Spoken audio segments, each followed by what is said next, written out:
Hello everyone. In this lesson we will run through how to install the Windows Subsystem for Linux, or WSL. The Windows Subsystem for Linux allows you to run Unix command line tools on Windows.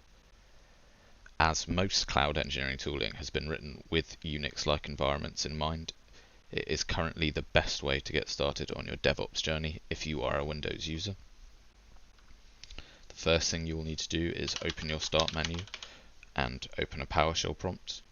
If you search for PowerShell and then right click Run as Administrator, you will need to press Yes on the dialog box that comes afterwards. Then we'll need to open a browser and search for the WSL, find the installation guide from Microsoft, and then copy this command here. Paste it into the terminal and press enter.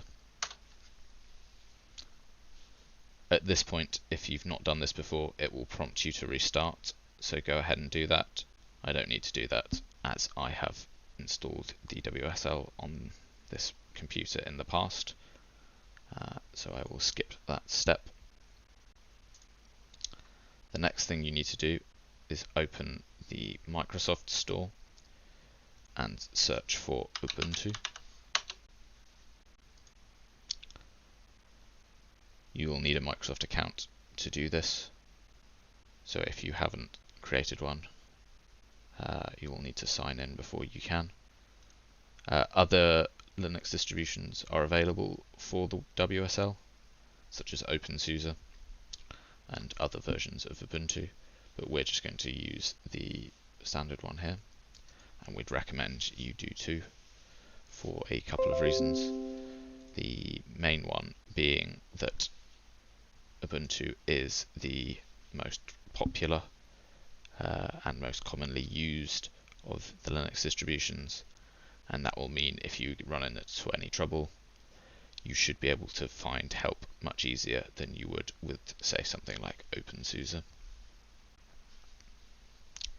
You will then need to wait for the brief installation process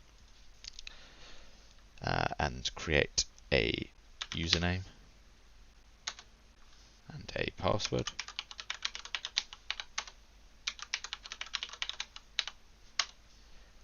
And once you've done that, you have installed the Windows Subsystem for Linux. You can go on to do install new software, like so. Except I can't find Apache.